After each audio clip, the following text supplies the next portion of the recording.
Alright guys, welcome back to Formula 1 news. After months of speculation, Q3 in Melbourne was always going to give us the answers we were looking for, and that it certainly delivered today. Lando Norris, the reigning world champion, with front wing damage in the final part of qualifying, the Ferrari suffering from deployment issues with their battery when it really mattered, and the closest man to the Mercedes rocket ship, especially around a power-starved circuit, was Isaac Hadjar in the Red Bull, because Max Verstappen's car binned it on the very first corner of his first lap. Max is not a happy man, neither are Charles Leclerc and the guys at Ferrari. The smiles are clear on the faces of the Mercedes team. Very much enjoyed to your thoughts in the comments. Hit the like button if you enjoy. Subscribe if you are new as always.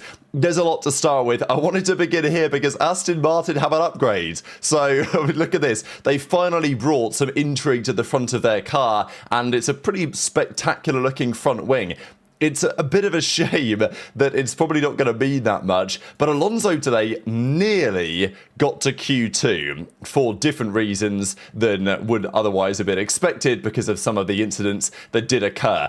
It's going to be a difficult start of the season for them. The funny thing is today, Aston Martin, their eventual pace was actually better than people expected. But overnight, there was a huge bit of drama because these are the straight line modes or straight line zones on the track where you can activate the active aero. Now, the FIA decided they were removing the entire straight line segment on the run up to turn 9.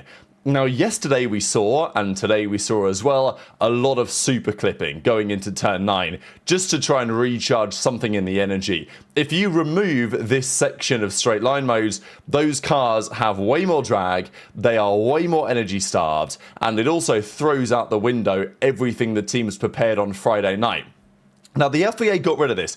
The only reason why would be safety grounds, right? The car maybe is getting more imbalanced in the active aero at the high speed around those corners. And look, if there's an imbalance there, that's probably on the teams for setting their active aero up poorly. Like if their car is balanced at the corner mode and then they go to straight line mode and they change the wing angles and it's meaning the rear is a bit looser than it should be, at least from a balance perspective, that's probably on the teams, right? So it was confusing to see because it felt like everything was okay and that they can get away with it. They've still got enough downforce to go through those corners even in straight line mode. But the FIA decided, no, it's not, it's got to go. And this would have made today an absolute shambles. And remarkably enough, after they made this decision, they then reversed it. They U-turned because the teams were revolting. And apparently the drivers were also like, what are you guys talking about? So I'm very confused why this happened, because you wouldn't imagine the FIA would make the decision just for the vibes, right? Like surely some team came to them and said, yeah, this is too dangerous. We've got to change it back to cornering mode and take the L, as it were, on the energy deployment. And I don't know what team that would have been, if anyone, but I can only presume that a team or two came to the FIA and made some sort of a case. Maybe a team that felt like they had some advantage to be gained from doing so. I don't know. But all the other teams and drivers were like, you are clowns, change it back. And they changed it back. So we at least got a qualifying session which was not spectacular. And these regulations have their issues for sure. Turn 9-10 is possibly my favorite corner complex on the entire calendar. It's certainly top 5. It might be top 3. As I say, it might be number 1. I love that set of corners. It's just spectacular. But unfortunately, this year's regs have ruined it. The super clipping going into turn 9, taking all that speed off. It's just so dead. It's better to watch in F2. And remarkably, if they had made this change with the straight line modes disabled on the run to turn 9, apparently the 2026 F1 cars would be 50 kph slower than the Formula 3 cars would be going into that corner, because F2 and F3, they're still running effectively the old regulations. And arguably today, that was a lot more fun to watch over the last couple of days than what we have seen in Formula 1. Qualifying was a mess. It probably wasn't as much of a mess as could be the case. Komatsu says that because you've got guys on cool laps that are charging the battery, we had this very strange phenomenon of drivers finishing laps at a far greater speed than the drivers starting the lap, because if you come out of the final corner and put pedal to the metal, you'll have used like 25% of your battery by the time we get to the start-finish line. So you've got to wait until you're just at the start-finish line pretty much before you then put your foot down, right? So it's very strange, but it means that drivers finishing laps are coming in like rockets out of the final corner, and they're catching up and overtaking guys that are about to start a new lap. Hadjar, this happened to.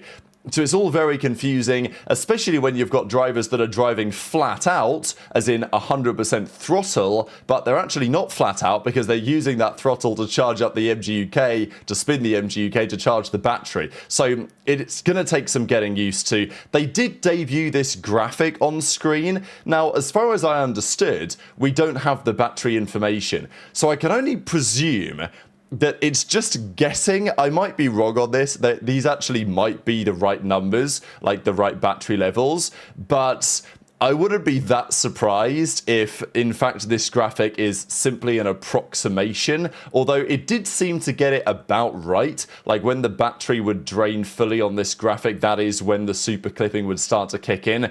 But again, I think there is a little bit of license being played with here, but I guess for the audience it at least does make things a little bit more understandable. FP3 was pretty interesting, and yes, Mercedes, clearly their engine is a step above. What's quite remarkable is that we've not seen it from Alpine nor Williams. Both of those teams are nowhere right now. And Williams, Carlos Sainz, his car broke down on the entry to the pit lane, and he never got out for qualifying. So I think we knew Williams were going to be in a tough spot, but arguably it's worse than we expected. Max Verstappen was a talking point all weekend as always, right? Could he claim the title back? Is the Red Bull going to be good enough after all the comments from George that, oh yeah, that Red Bull, wow, they're hiding performance, they're a second faster than us on the straight and all this. It's like, look, everyone knew they were sandbagging, right? Like, let's be serious here. It felt like they were. I think that was a gut feel of many of us, and we got the answers to that today. Again, yes, there are plenty of conclusions today. It's worth saying Australia is an outlier track when it comes to this deployment stuff. Yes, Mercedes on this evidence are going to dominate in Jeddah. They will dominate at other circuits where it's a big issue with energy recovery, but that's vastly not the majority of circuits. Most circuits will have better recovery. I think the gaps in those circumstances should at the very least be closer. I don't think the season is totally over yet, especially because, not gonna lie, I'm expecting rule changes probably mid-season. Like, I would not be surprised if halfway through the season they change how much energy you can deploy or recover or something like that, because I don't know, maybe on the tracks, as I say, that have better recovery it's going to be better, but they're already playing around with these ideas in pre-season testing, and I don't think Australia has allayed all of those criticisms so far. And, who knows what they do going forward. Max, though, says, I screwed up, the steering column's, broken. And, well, that was a bit of a sign of things to come when we got to qualifying. This was Kimi Antonelli, though, remarkably enough, in the wall at turn 2. So, went a bit wide at turn 1 and was all over the curb on the left-hand side. And then he spun into the wall at turn 2. We've seen this crash before. It's kind of what Hadjar did last year. But he destroyed this car. I mean, look at the rear end. It's kind of interesting to see the first glimpse of the crash with the new crash structures, or with the new crash tests, because every year they have to pass more stringent tests. And again, you see the cars, it was a big impact, but the car just completely disintegrated, which is what you want because it helps protect the driver. It puts the energy elsewhere. But it was a spectacular crash, and obviously it was at high speed. Antonelli loses the car. Toto was not a happy man, understandably so, because this is only just over 2 hours until qualifying was set to begin. And Kimi's pace in the long runs in FP3 was devastatingly good. I mean, to think Kimi here was holding 121 lows, 120 highs, that time would have been competitive in Q2, Q3, right? And that was a long run. So just it puts you in mind, the concerning thing to me about Mercedes was actually today not their qualifying pace. And that will be quite something to say, because they were 8 tenths ahead of the next fastest car. But I thought quali was the chance for the other teams, right? I thought over a single lap, in terms of deployment, maybe you could get close. Over a long run, it doesn't look like anyone is in the same planet as where Mercedes are right now.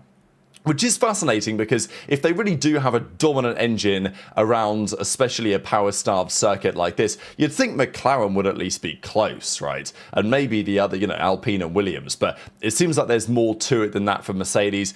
You see the comparison here between the Ferrari and the Mercedes. Again, that horrible super clipping in the entry to turn 9, which just ruins that whole corner complex, which is some of the best that we've ever had in Formula 1.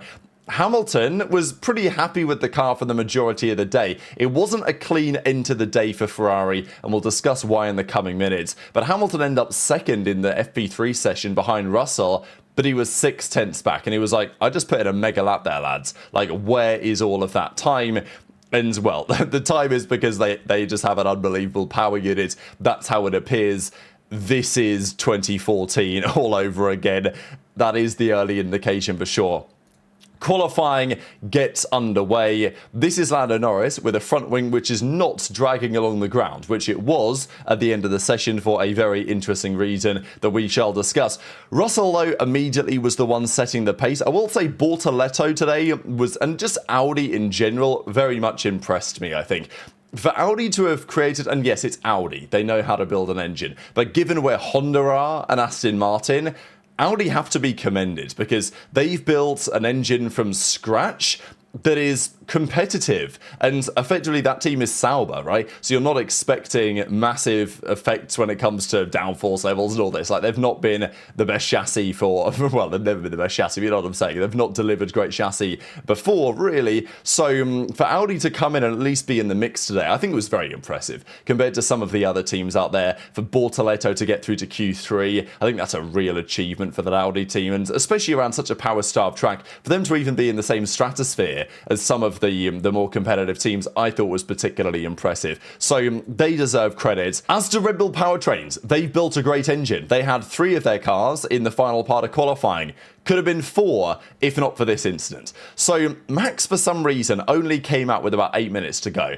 I guess the theory is the gaps nowadays are much bigger. Sainz wasn't even going to drive. Stroll didn't drive. There's not enough spare batteries. That's how it seemed anyway. Bottas and Perez are going to be way off the pace in the Cadillac. So, and Antonelli looked like he wasn't even going to start the session because his car was still getting repaired. So it looks like, okay, maybe you don't need to come out so early. You come out late. You only need 1 set of tyres. Just put in a solid lap and it's easily going to be enough to get you through in P16 or better. That changes the dynamic this year in qualifying a lot. The last couple of years, drivers have been struggling to get out of Q1 if they're having a difficult time. The gaps between P1 and P16 might be 5-6 tenths, right? Maybe smaller than that. It's been very competitive in recent years, and it will get closer to that as these regulations go on. But this year, for the top teams, it's far more chill in Q1, Q2 as it used to be, really. You turn up, you put in a good lap, you build over it, you get to Q3, then you put the hammer down. And Max, I don't imagine he was pushing especially. He rocks up to turn 1, and his car just spins out on him. His rear axle just totally locked up. And what's incredible is that Isaac Hadjar today did such a good job. Finishes P3 at a circuit where he went well last year before he put it in the wall on the formation lap. But the Red Bull powertrains engine is arguably, that's where you want to be if you're not in a Mercedes, right? And if you're not in a Mercedes works team, arguably, as well. But clearly Red Bull have done a great job with their power unit. But this, I imagine, was a recovery related problem because all of the recovery on these cars happens with the MGUK at the rear axle, and Verstappen comes into the corner. His rear tyres just lock up on him, and it's not even a massively heavy braking zone. That was what was confusing to me, because if it was like a really heavy braking to turn on, kind of like Bahrain, then okay, if the tyres lock up, maybe you get it. And yeah, you're braking hard, but this is not like a crazy braking zone turn 1. You're on the brakes for a second and then you turn in. Max is on the brakes, his rear axle just completely locks up on him and he spins out. Not driver error, nothing to do with Max himself, but remarkable that Hadjar had a great session, as we're going to discuss. The 2 guys in the Racing Bulls had a great day as well with this power unit. And Max's very first corner, the car just locks up on him and he's into the wall. So, yeah, huge moment for Red Bull. Max is out-qualified, technically, right? I mean, you might say that's a little cheese, which kind of is. But yeah, he only had one Q1 elimination in the entire Ground Effect era, and he's already had it at the very first race. I don't know why the drivers are obsessed by holding onto the wheel when they're going into the wall. He wasn't going in very hard, but like his hands got yanked to the right-hand side when he hit the wall, and he was holding his wrist as he got out of the car, and I hope that he hadn't done a Daniel Ricciardo like in Zandvoort a couple of years back, but he went to the medical centre, and apparently all is okay over there. But straight into the wall goes Verstappen, and Red Bull have a lot to think about there, because while their engine, their battery seems to be working well, that is not the only incident like that we are going to see this season, right? I think there's going to be more of that to come when it comes to these rear locking under these regenerative braking situations. It's confusing, I guess, that it was turn 1 just because the battery is basically fully charged, right? Not too much regen needed. Maybe that was part of the reason, not sure.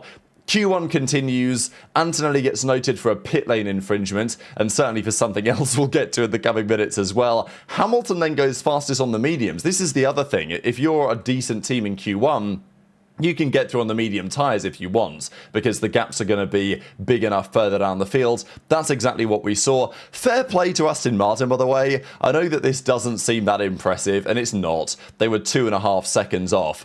But that was at least competitive enough, right? Like, they were significantly quicker than Cadillac, at least, even though their engine is terrible. They're down 100 horsepower. It is one of the talks right now that's how far they're down. So I think Newey's right that their chassis is pretty great, but yeah, there are other issues, and Stroll didn't even get out there to try and set some lap times. Alonso nearly made it into Q2, but it didn't quite happen. Colapinto pipped him at the line. But George Russell was the fastest. The McLarens, the Ferraris, Hadjar as well. So you never know how Verstappen would have done today if his car didn't kill him, basically. He wasn't getting pole, or probably close to it, but it could have been in the mix. And Hadjar deserves great credit, I think, for today's performance, but also without the direct max comparison, I think it's too early to say that, oh yeah, Hadjar, he's going to buck the trend at Red Bull or whatever. I think it's too early to come to a conclusion like that. Perez outqualified Bottas significantly, but it doesn't really matter. Max will start P20 because at least he got out there on track behind those guys tomorrow. Then Russell put it in the 118th. And this was, to be honest, I was expecting the answers kind of in Q3. This was our answer, right? For the season, this was the single lap that set the benchmark and says, okay. And obviously, due to Verstappen's red flag, Antonelli eventually got out there on track, and he was able to do a very good lap when it mattered and deliver, get through to Q2 and beyond, and of course stick it on the front row with pending investigations. But Russell into the 118s was like, okay, yeah, there is no stopping that car, especially when Ferrari, who were probably going into it considered to be their closest competitors from a qualifying perspective, they had issues. And I'm not massively surprised, right? Like, these battery packs, they're getting fully depleted with a huge amount of energy. Then they're getting recharged, like, during the lap. It's an immense technological achievement on some level. It's also an immense tragedy for Formula One, I think, at the same time.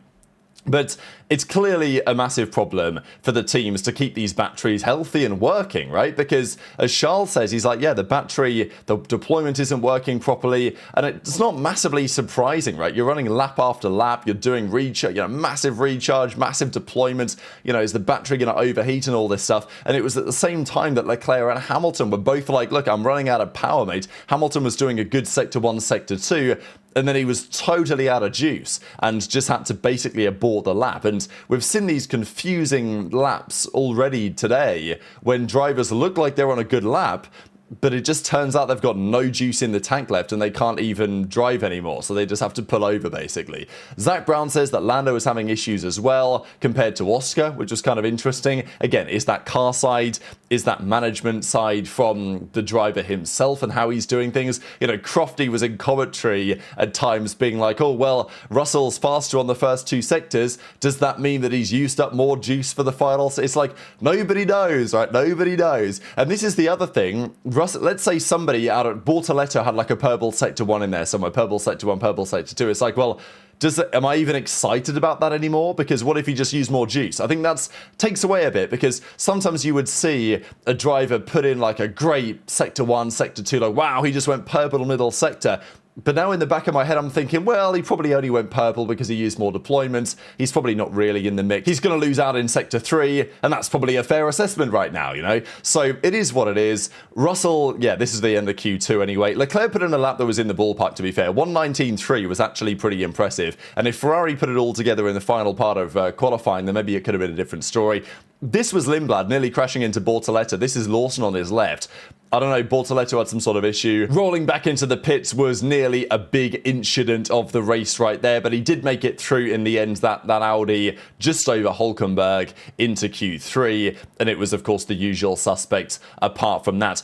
Q3 itself was very fascinating, but Mercedes were always going to be getting pole here. And yeah, Ruth Buscom on F1 TV said that Merc are looking about 20 kph faster in every straight.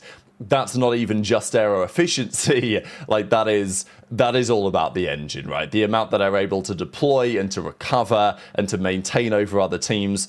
But to package it in such a way that they're gaining a substantial advantage over McLaren, maybe that is the impressive thing that they have achieved. And again, you change rules, you bring in this new hybrid element.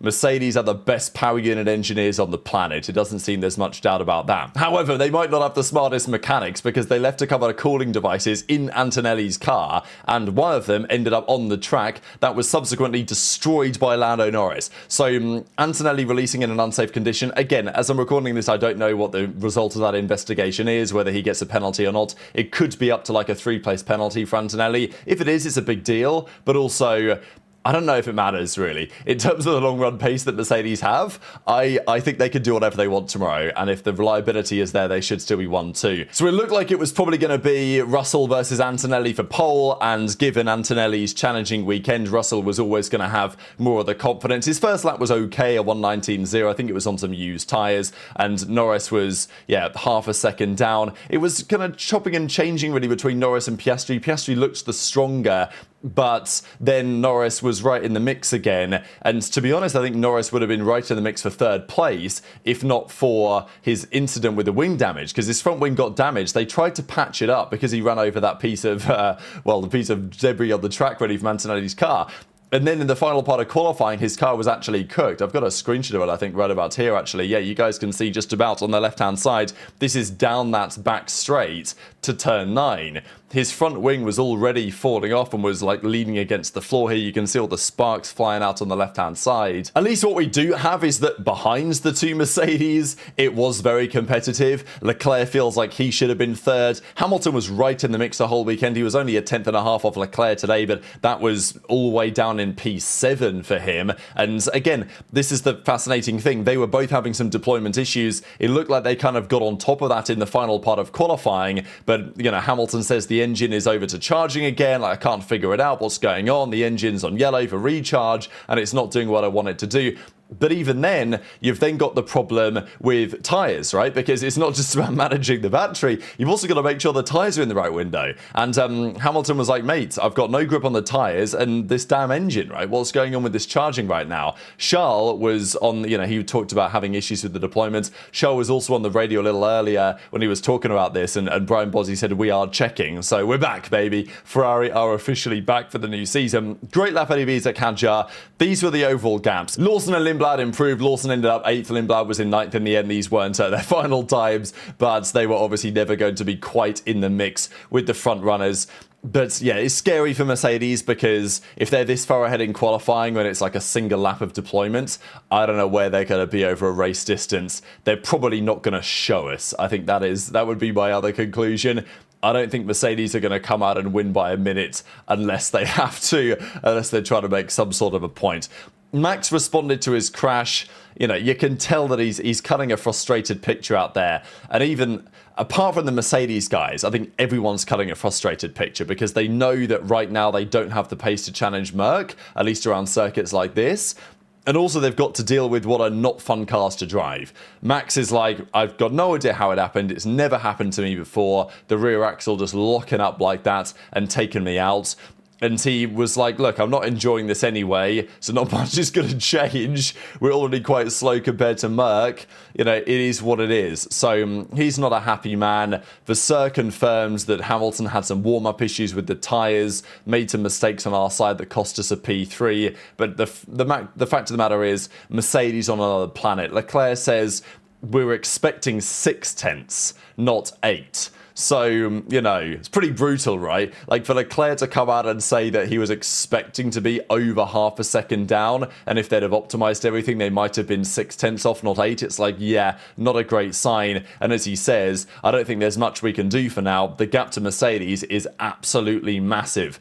But reliability is a concern. I think Russell's already on his second battery. So, yes, he is obviously the heavy championship favourite already. Certainly that is the case after today. Just a couple more comments I've seen here just before we close out the video. Max actually went on to say, I'm not enjoying it at all. Emotionally and feeling-wise, I'm completely drained. This has very little to do with racing. So, I don't know, maybe personal stuff as well, but there's clearly a combination of factors. Apparently, Max's crash was a software problem, which caused excessive energy regen locking the rears. Pierre Wache says it's an easy fix. So, you know, do we believe him? I guess we shall see. But the estimation is he might have been 3/10 behind. So it's kind of funny, isn't it? Because Hadjar did a great job, but the team is still saying, oh, well, Max would probably be 5/10 up the road. So who knows? Hopefully we get to see Max in the ballpark, because I think my concern is Russell, Antonelli. I genuinely have some faith in Antonelli this year.